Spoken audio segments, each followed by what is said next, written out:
Después de la unidad anterior, donde hicimos un primer acercamiento a la problemática de la ciencia y tecnología, en esta unidad nos vamos a ir a la historia para presentar algunos hechos relevantes sobre la inclusión o la exclusión de la mujer en el ámbito tecnocientífico. De tal manera que nos gustaría hablar de lo que es la historia del desarrollo científico y tecnológico, presentando en primer momento un panorama mundial en relación al género.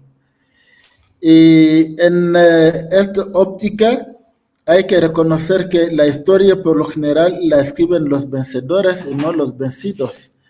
Y es un dato que conviene resaltar porque en realidad, y eso es un dicho africano que yo puedo compartir aquí si me lo permiten, si la historia de la cacería pudiera hablar de la cacería, y si cada uno pudiera escribir su historia, no es el ser humano que saldría como el mejor cazador, sería la leona. Pero como es el ser humano que escribe la historia, por lo general, tiende a poner énfasis sobre sus logros, sus hazañas. Eso es algo que no nos puede sorprender mucho. Pero para poder hablar de la problemática de la ciencia y tecnología a lo largo de la historia, hay que tomar en cuenta la realidad socioeconómica y nosotros queremos hacer este ejercicio a partir de lo que Alvin Toffler nos presenta como el desarrollo socioeconómico de la humanidad. Aquí sí no lo habíamos hecho suficientemente en las clases, en las charlas anteriores. Ahora es el momento de resaltar o de señalar que según Alvin Toffler, la humanidad ha pasado por tres grandes etapas o tres grandes revoluciones. La primera revolución sucedió hace más de 10.000 años, cuando el ser humano se volvió sedentario. En este contexto de un ser humano sedentario, hubo una división del trabajo. Por lo general, la mujer tenía que cuidar la casa, brindar educación a los niños, y el hombre tenía la responsabilidad de salir y ir a buscar la comida. Y ahí tenemos el concepto de ama de casa. Y hay que reconocer que hay algunos elementos científicos que ya se pueden señalar a este nivel, sabiendo que la hostilidad de la naturaleza no siempre ha permitido la vida fácil al ser humano, como lo podemos corroborar con la publicación de Alain Peyrefitte, autor de Du Miracle en Economía, una obra muy interesante que vamos a profundizar cuando vamos a hablar de las creencias. Pero en esta obra, que se ha dicho de manera así muy rápido, él da a entender que el estado natural del ser humano no es la abundancia, es la escasez, es el sufrimiento. De tal manera que para salir adelante el ser humano a lo largo de la historia tuvo que trabajar mucho más duro, y en este trabajo él empieza por refutar dos tesis: la tesis del determinismo y teológico de Max Weber, que tiende a ver en el protestantismo la ideología que permitiría a una población, a una sociedad salir mucho más adelante. Y Alain Peyrefitte refuta esta tesis porque muestra también el caso de Japón, que no tiene nada que ver con el protestantismo o el catolicismo. Con otro enfoque ha logrado un milagro en un tiempo récord. Rechaza en este sentido el determinismo teológico. Al mismo tiempo refuta el determinismo materialista de Carlos Marx, porque con este determinismo materialista se pudiera pensar que la abundancia de recursos naturales ayudaría a una sociedad a desarrollarse mucho más rápido. En realidad, el elemento fundamental, y eso es lo que nos interesa más, es lo que él llama el ethos de confianza competitiva o el factor mental, para poder explicar el subdesarrollo o el desarrollo de una sociedad. Y ahí nos podemos dar cuenta del protagonismo o falta de protagonismo de un género sobre el otro. Entonces, la primera revolución tiene que ver con la explotación agrícola, donde la tierra es la propiedad económica más importante. Pensemos a la Edad Media, pero también en la Grecia antigua, donde había esclavos que podían trabajar la tierra, y la clase baja, se retomando la división de Platón, y los que se podían permitir de filosofar, investigar, y en este contexto, hablando de la historia, resulta que la mujer no estaba favorecida. Eso es una injusticia que hay que reconocer, pero hace más de 10.000 años. Hoy en día, el cuidado de la casa no es un asunto nada más de la mujer, y partiendo de este concepto de la mujer que tenía que cuidar la casa, podemos resaltar también lo que es la economía, porque etimológicamente hablando, la economía se puede entender como la administración de la casa. ¿Quién administra mejor, el hombre o la mujer? Partiendo de esta definición etimológica y más allá de los prejuicios que nacieron después, la mujer es la persona mejor indicada para poder cuidar la casa, y sabiendo que tenemos necesidades y deseos ilimitados, pero disponemos de recursos limitados. La economía sí es la administración de la casa. Eso significa que hay que tomar en cuenta los recursos disponibles, ver qué prioridad podemos establecer para poder desarrollar al menos lo que compete a la casa, para no desperdiciar los recursos limitados que disponemos en cosas que no son tan importantes. Eso yo creo que es un elemento fundamental que reconoce, por supuesto, la aportación de la mujer. En mis diapositivas pongo un material audiovisual que por el momento no nos vamos a detener para poder verlo. Es reconocer un poco cómo era el tipo de agricultura.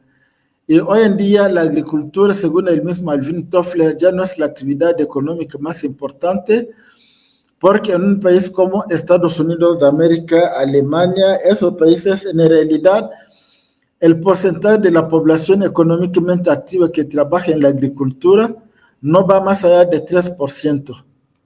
Pero con este 3%, en el caso de Estados Unidos de América, Alvin Toffler considera que este país puede hacer la guerra durante 20 años sin producir nada, no va a conocer hambruna, porque la agricultura utiliza de manera exponencial la tecnología. Ahí es un elemento que, retomando, por ejemplo, la filosofía política de Weizsäcker, da a entender que el milagro tradicional de la Biblia, de la multiplicación de pan y todo eso, en una sociedad agrícola sí tiene sentido, pero en una sociedad tan industrializada como la moderna, eso no tiene mucho sentido, porque la ciencia y la tecnología por ellas solas ya son capaces de realizar este tipo de milagro. Entonces, este material señalo que es muy simbólico, muestra el papel de la mujer en el dominio de la tierra para la subsistencia de la familia. Y recordando aquí el hecho que la economía, como ya lo decía, es la administración de la casa. ¿Quién más que la mujer puede administrar mejor la casa? Yo creo que es como, es una afirmación obvia. Pero si recordemos hoy en día el número de premios Nobel de Economía, no hay muchas mujeres. La razón es simple, lo que vamos a ver más adelante, porque ha habido muchos prejuicios, estereotipos para excluir la mujer de la toma de decisiones fundamentales en el ámbito tecnocientífico. Se trata de una injusticia histórica que hay que corregir de una manera u otra, sobre todo en el contexto de una economía basada en el conocimiento. Y aquí lo más importante es reconocer que con los cambios que estamos viviendo, no tiene caso detenerse sobre el pasado. Hay que ver cómo en la actualidad la mujer se está convirtiendo como parte de la solución y no tanto parte del problema. En el pasado, aquí investigando para esta charla, encontré un nombre de una mujer, eso a mí me dio mucho gusto. La primera mujer, que es Hipatia de Alejandría, el norte de Egipto, que vivió de 370 y murió en 415 después de Cristo. Es una mujer que fue matemática, y eso también para mí, hablando de la historia, es un espacio para resaltar o reconocer el hecho que el teorema de Pitágoras, muchos historiadores ya lo reconocen, no fue de Pitágoras, fue una práctica científica ya conocida en Egipto en la construcción de pirámides, y Pitágoras fue a estudiar matemáticas en Egipto y regresando a Grecia, se apropió de un conocimiento científico de Egipto faraónico. Entonces, Hipatia, además de ser matemática, era también astrónoma, astronomía y no astróloga, y eso da a entender que con cálculos sofisticados se podía determinar leyes de la naturaleza que podían incidir sobre la siembra, sobre la agricultura, y al mismo tiempo filósofa. Filósofa, ahí yo sé que hay también mucho por donde cortar. Los griegos, que tienen el privilegio de haber creado la filosofía a partir del mismo Pitágoras, aquel que se consideró amigo de la sabiduría y no sabio, pero resulta que Hipatia ya en una época un poco posterior, si quieren, es una mujer que tiene una aportación en el ámbito de las matemáticas, de la astronomía y de la filosofía. Muchos de sus escritos no son conocidos, pero yo considero que en la perspectiva del doctorado que estamos cursando, puede ser una oportunidad para revisar este tipo de personaje y dar a conocer que el hecho de que no se hable mucho de las mujeres, eso significa que no hay nada que se puede decir. Como diría Maurice Merleau-Ponty, el hecho de que el espejo no nos refleja nuestra imagen, eso no significa que no hay nada que se puede ver. Hay que ir a veces detrás para descubrir otra realidad que se puede reconocer. Entonces, la primera revolución, y recapitulando, es un asunto que sucedió hace más de 10,000 años, con la agricultura como un elemento fundamental que permitió al ser humano salir adelante en el ámbito tecnocientífico. La segunda revolución, según el mismo Alvin Toffler, es la revolución industrial. Aquí estamos saltando muchas etapas, pero al final nos vamos a dar cuenta de que hay una lógica inherente a todo lo que estamos comentando. La revolución industrial tiene que ver fundamentalmente con el invento de la máquina a vapor en el siglo XVIII, lo que va a permitir a Gran Bretaña de convertirse en el campeón de esta revolución. Pero Toffler da a entender que en el contexto de la revolución industrial, la propiedad económica más importante ya no es la tierra, es un papel que es una acción que represente la participación de un individuo o de una empresa en una fábrica, y terminando el año en función de lo producido. Si es pérdida, no hay mucho que ganar, pero si hay ganancias, uno va a ganar en función de su participación en las acciones de la empresa. Y en este contexto, Alvin Toffler pone énfasis sobre la fuerza física como un elemento fundamental, y aquí hay que reconocer que estamos en un contexto donde todavía no había sindicatos, lo que va a denunciar en su tiempo Carlos Marx, donde se podía trabajar hasta 16 horas al día, y una mujer embarazada no podía participar en un proceso de producción de esta naturaleza. Basta recordar también lo que conocemos a partir de Chaplin en su película Los tiempos modernos, donde uno está en una cadena apretando una tuerca o un botón todo el tiempo, y hacerlo todo el tiempo para la mujer era algo mucho más difícil.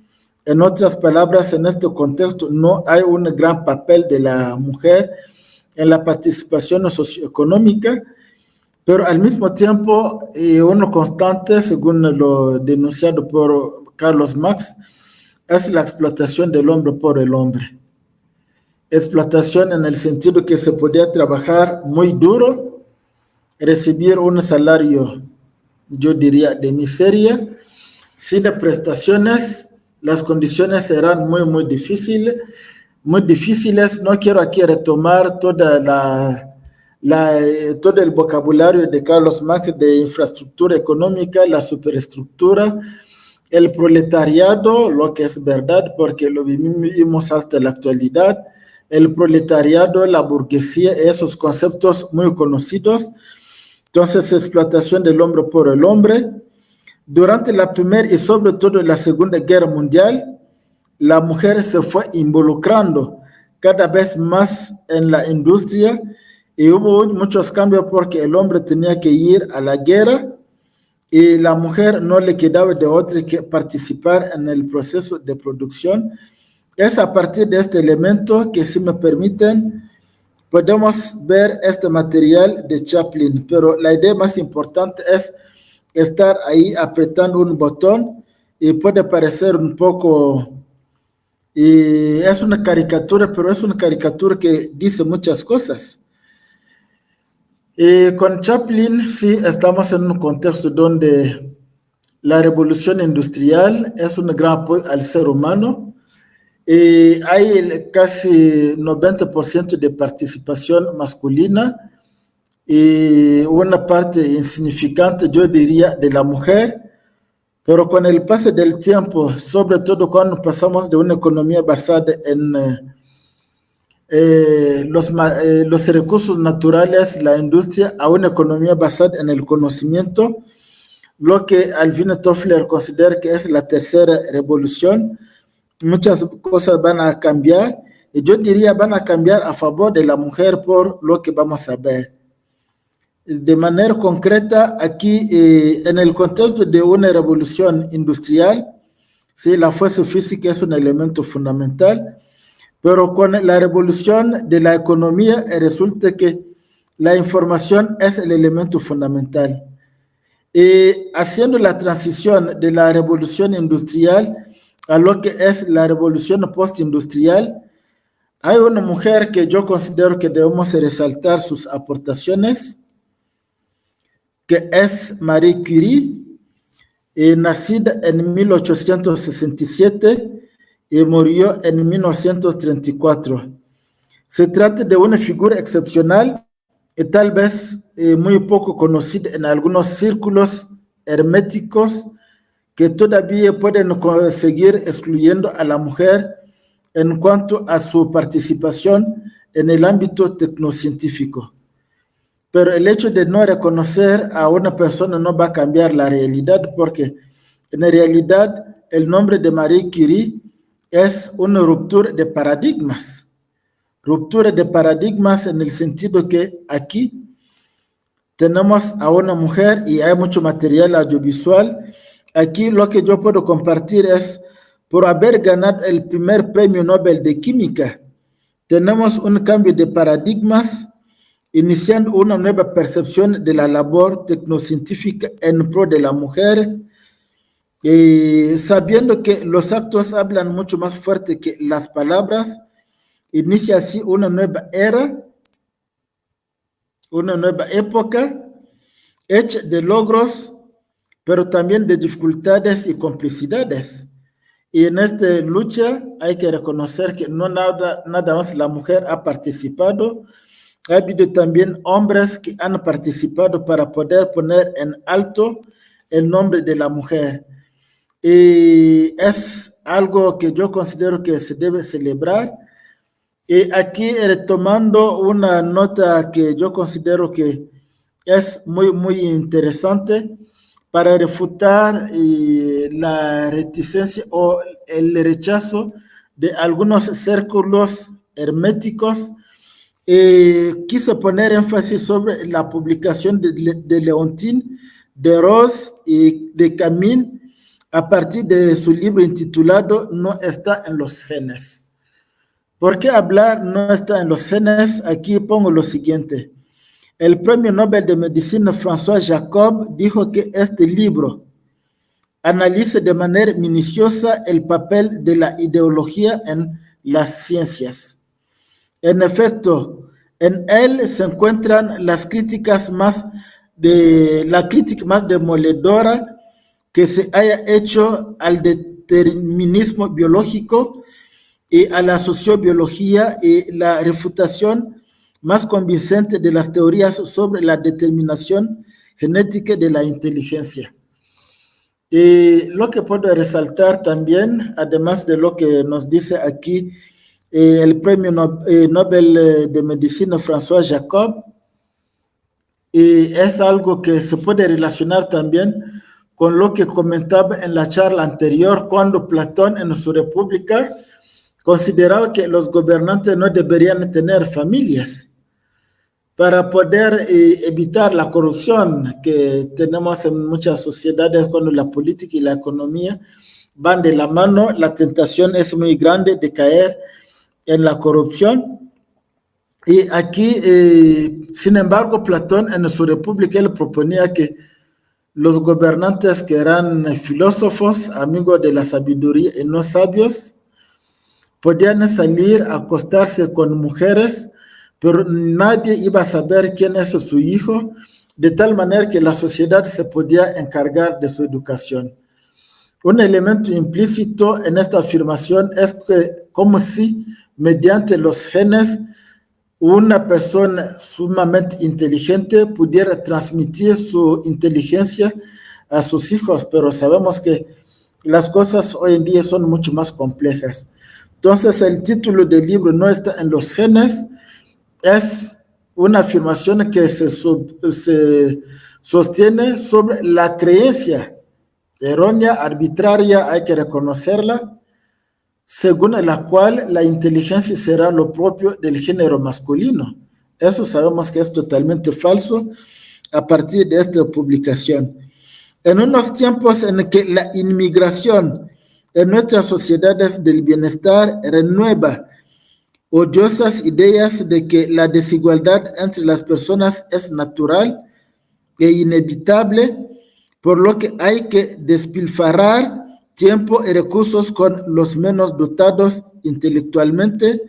La lectura de este libro pionero pone al descubierto cómo las teorías racistas y sexistas se basan en fraudes clamorosos que no resisten el menor análisis científico. Y eso yo sé que durante la Segunda Guerra Mundial, con los nazis ha habido experimentos, pero la mayoría de esos experimentos tenían una tendencia. Y para poder analizar esta parte, hay un material audiovisual que yo les propongo que pueden ver con calma. Sin embargo, de manera teórica, digo que antes de seguir, nos gustaría compartir una reseña de este material, de la autoría que ya comenté, No está en los genes, Racismo, Genética y Ideología, publicado en 2004. Estamos en 2024, ya pasaron 20 años, pero según muchas investigaciones, este libro se ha convertido en un clásico y tiene ventajas, sí, pero al mismo tiempo hay que reconocer que eso nos puede llevar a un concepto que yo al inicio de nuestras charlas, que sería el concepto de ISP, conocido como idiotas suficientemente preparados, y eso se puede encontrar hasta dentro de personas que tienen títulos universitarios, pero también algunas personas que teniendo títulos no disponen de un pensamiento crítico válido para poder hacer avanzar el conocimiento científico en muchos sentidos. Y hablando de lo mismo, me viene a la mente también otro personaje que ya habíamos comentado, que es Olympe de Gouges, por ejemplo, en Francia, quien el único pecado que cometió Olympe de Gouges fue reivindicar la igualdad entre hombres y mujeres durante la Revolución Francesa.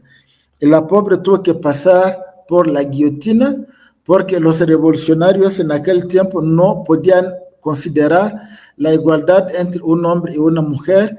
Y yo agregaría hombre, mujer, pero de raza blanca, porque Olympe de Gouges, por su defensa también de la causa de los esclavos, se había puesto en contra muchos industriales que se beneficiaban de la mano de obra esclava. Entonces ahí hay que reconocer que hay ideologías que en realidad están al servicio de statu quo, pero que no pueden resistir ante una crítica científica seria.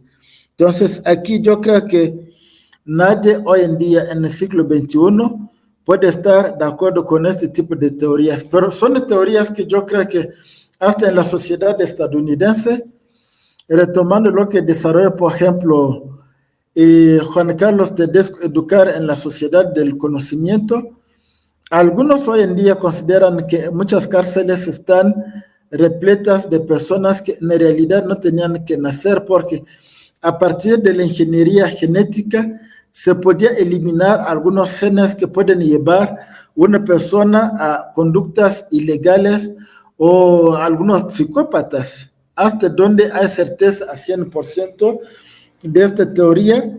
Algunos consideran que hay un poco de racismo detrás de este tipo de teorías, pero yo considero que el hecho de reconocerlo nos permite de darnos cuenta que la mujer puede tener una gran participación. Mujer o hombre no es un problema de los genes, es más un problema de cultura machista, por supuesto, pero una cultura machista donde a veces algunas mujeres de manera consciente o inconsciente son cómplices. Y en la historia de la ciencia se puede resaltar también otra mujer que no es otra que Rosalind Franklin en Estados Unidos, nacida en 1920 y muerta en 1958. Su gran aportación en el ámbito del desarrollo tecnocientífico, siendo en la investigación relativa a descubrir la estructura del ADN. Aunque recibió este reconocimiento, no recibió este reconocimiento y a tiempo. Es muy tarde que se pudo reconocer su aportación, pero eso no nos puede sorprender mucho el hecho que es una mujer. Algunos círculos consideraban que no se podía prestar mucha atención. Prejuicios. Y otro nombre que podemos resaltar hablando de la historia de la ciencia es Ada Lovelace, quien nació en 1815, murió en 1852, no vivió mucho tiempo, pero aquí se la considera también en la historia de la ciencia con enfoque de género como la primera mujer programadora. Muy poco conocida, sí, pero hablando de la programación, se trata de una figura muy importante que hay que reconocer. ¿Por qué reconocer? Aquí estamos entrando en realidad en la etapa de la etapa postconvencional, retomando la terminología utilizada por Alvin Toffler. En la etapa postindustrial, la información es la propiedad económica más importante. En la agricultura ya vimos que era la tierra, en la industria era disponer de un papel que se podía comprar o vender, mientras que en la economía postindustrial la información es la propiedad económica más importante y según el mismo autor, esta información es en principio inmaterial, no se puede tocar, es intangible y potencialmente infinita.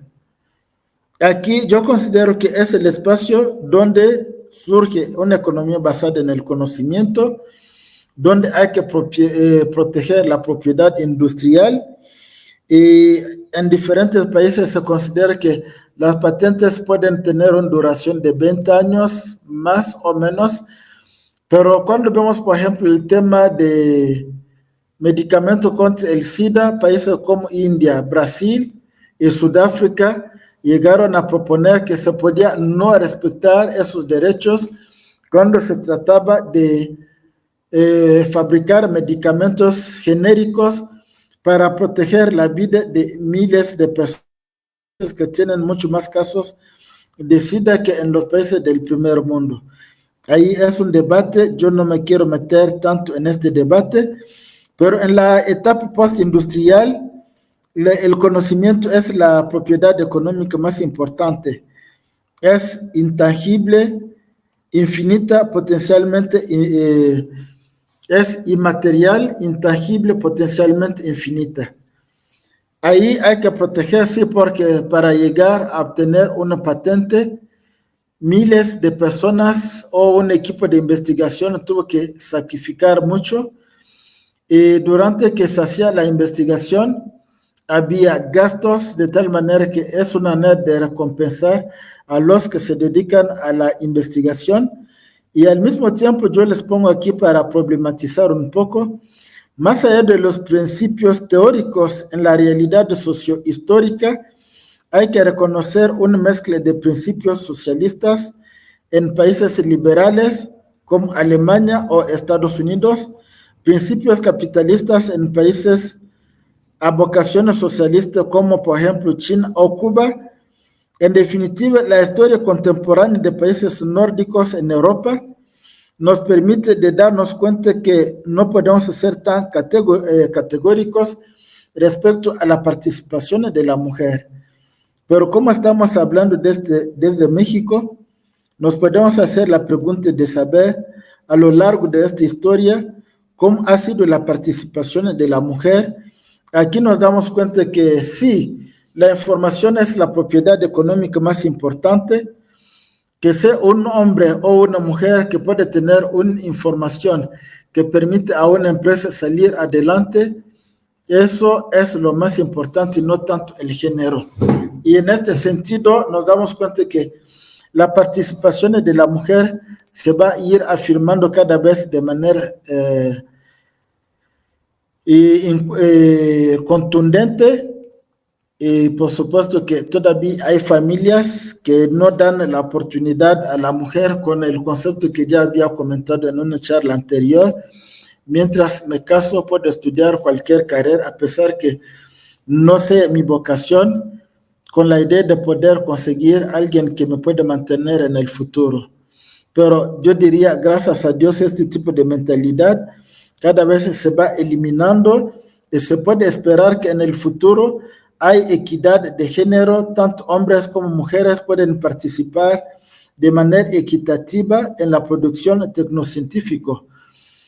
En la charla anterior ya estábamos reconociendo que en México existen leyes que permiten al menos de tratar hombres y mujeres sobre un pie de igualdad.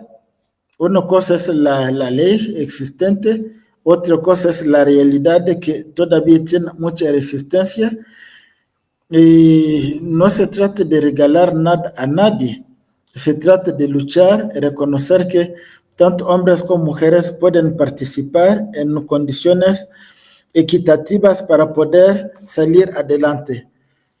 Y otro elemento que podemos reconocer también hablando de México es señalar algunos artículos de la Constitución mexicana donde se reconoce la importancia de la libertad individual, principalmente los artículos 5, 6, 8, 9, 11 y 13 de la Carta Magna.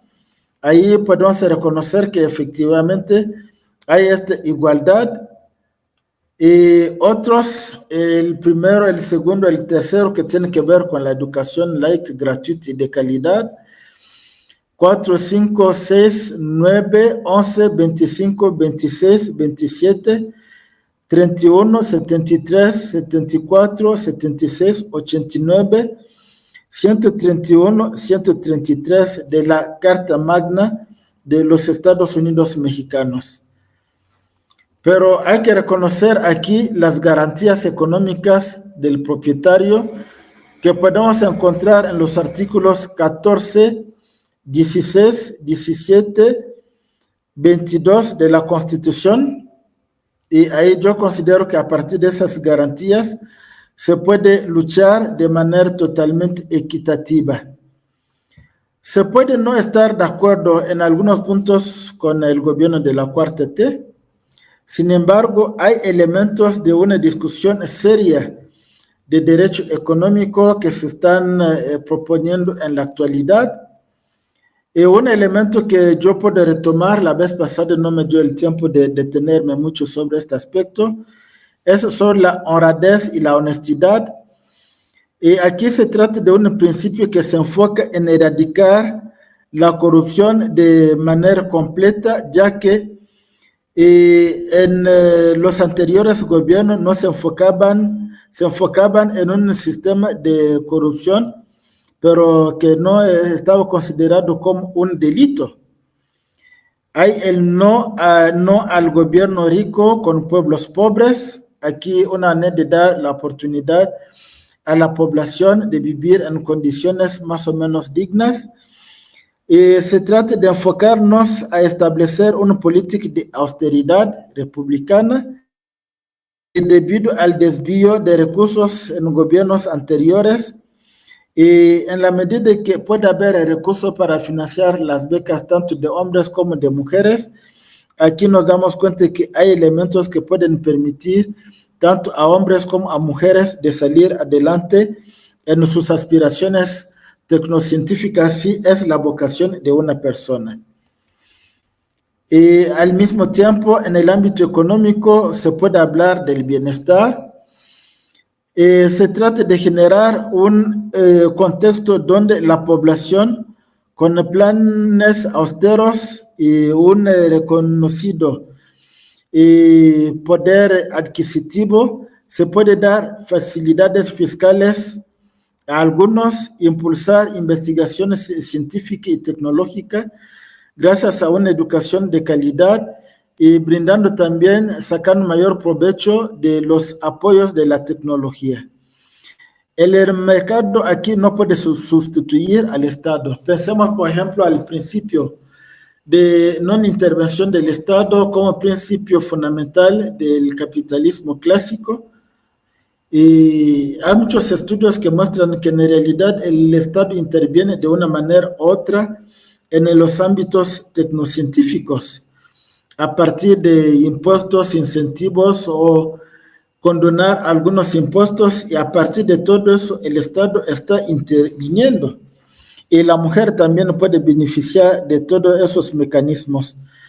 Por el bien de todos, primero los pobres. Y aquí podemos decir primero la mujer, al menos en el gobierno, en el próximo gobierno de Claudia Sheinbaum, resulta que hay un apoyo que se va a brindar a las mujeres de 60 a 64 años.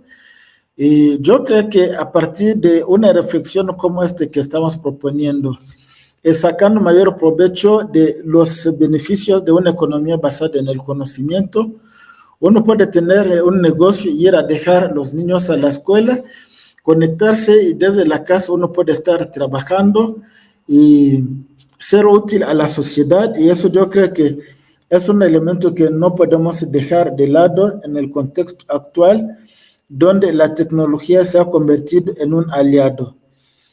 Y para poder seguir, hay otros aspectos: no dejar a nadie atrás, no dejar a nadie afuera. Es una manera de incluir más personas y sobre todo más de la mitad de la población mundial, es decir, las mujeres. Y ahí yo creo que en una política donde se dona la misma oportunidad de tanto a hombres como a mujeres, se puede sacar mayor provecho tanto de las competencias de mujeres como de hombres. Y más adelante, para ya ir cerrando la charla, en una sociedad como la alemana del siglo XVIII, siglo XIX, en que es la ilustración, ya habíamos demostrado como en el segundo párrafo, Emmanuel Kant sostiene que le convendría a la mujer ser menor de edad, porque el hecho de pensar por uno mismo significa principio de imputabilidad, responder por sus actos. Y años después, o siquiera en un siglo después, Hegel sostuvo en su tiempo que un país dirigido por una mujer iría todo derecho a la catástrofe. pero en el mismo país, en el siglo XX, Angela Merkel, y a mí me interesa mucho el caso de Angela Merkel, una mujer muy, muy bien preparada, doctora en física cuántica, si no me equivoco, en el ámbito político logró demostrar a toda la humanidad. Cuando uno entra en la política no se tiene que estar quejando todo el tiempo porque ya conocía los problemas. Si entró en la política es para proponer soluciones y no seguir tomando a los anteriores, a los gobiernos anteriores con pretexto para poder justificar su incompetencia. Bajo otro continente, otra mujer, Alexis Carrel, en Camerún, en su libro Si l'Afrique refusait le développement, et si África pudiera rechazar el desarrollo, Alexis Carrel considera que hay que hacer la distinción entre las causas y los obstáculos. Un obstáculo se puede evadir para alcanzar una meta, pero la causa no. La causa, ahí estamos en una situación donde se puede resolver tal vez 20% de las causas, ir mejorando poco a poco y no tomar eso como una razón suficiente para no hacer lo que uno tiene que hacer. Se puede aterrizar eso al ámbito de muchos países de tercer mundo, Latinoamérica, África o Asia, que tienden a confundir las causas con los obstáculos. Un obstáculo se puede evadir para alcanzar su meta y no considerar que es un impedimento para alcanzar la meta que nos proponemos. Entonces, ahí la mujer puede ser de un aporte fundamental en los cambios que necesitamos. No puede haber paz sin justicia. Aquí yo retomando lo que venía comentando de la mujer, en la antigüedad, en la edad moderna, sé que hay muchos datos que estoy saltando. La mujer es competente como cualquier ser racional y hay que reconocer que ha ayudado. Entonces, la paz verdadera se va a alcanzar en la medida que se puede sacar provecho de sus conocimientos. El respeto al derecho ajeno es la paz. Una frase muy conocida en México a partir de Benito Juárez, pero el derecho ajeno no es nada más el derecho de los hombres, es también el derecho de la mujer, una solución pacífica de conflictos, así como la mejora de la cooperación internacional, y no debe seguir, al menos lo que propone el gobierno de la Cuarta T, no podemos seguir con la migración de hambre o por violencia. Uno puede migrar por gusto, porque quiere descubrir otras partes del mundo. Ahí tanto hombres como mujeres pueden beneficiar de esos mecanismos y para salir adelante en muchos aspectos. A este nivel, Alvin Toffler considera que la información no es el monopolio de nadie. Y como consecuencia, tanto personas de tercera edad, mujeres como niñas, pueden seguir produciendo riqueza mientras dispongan de la información útil o privilegiada. Privilegiada no me gusta mucho este término porque sería como un tipo de dato reservado a una categoría de personas. El término útil es mucho más interesante que una información privilegiada. La historia del desarrollo científico y tecnológico con perspectiva de género es un campo que ha ganado importancia en las últimas décadas. La prueba es este doctorado al cual están cursando. Esta perspectiva busca reconocer y corregir las desigualdades de género en la ciencia y la tecnología y destacar las contribuciones de las mujeres y otras diversidades de género en estos campos. Yo considero que es una oportunidad que hay que aprovechar y seguimos esta reflexión para ya ir terminando y no concluyendo, porque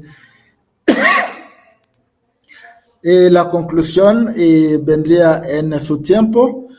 Pero otra figura muy interesante es de Hedy Lamarr, una mujer actriz, pero que está también a la base del invento de la tecnología y principalmente del Wi-Fi. En la siguiente lámina tengo un documental que me hubiera gustado proyectar con ustedes, pero en este momento es la diva del cine, pero también inventora. Y la pregunta que hago y con la cual vamos a ir cerrando es, ¿qué sería de nuestras vidas sin el Wi-Fi? Y aquí este invento nos permite de darnos cuenta que más allá del género, más allá de la tecnología que en algún momento fue dominada por los hombres, hay mujeres que han sido de una aportación inconmensurable y a partir de esta mujer entendemos que podemos fomentar otras vocaciones y Ada Lovelace es otro nombre, pero al menos para el día de hoy nos vamos a limitar a este nivel y vamos a retomar la conversación y para poder completar y concluir el tema en la próxima grabación. Gracias.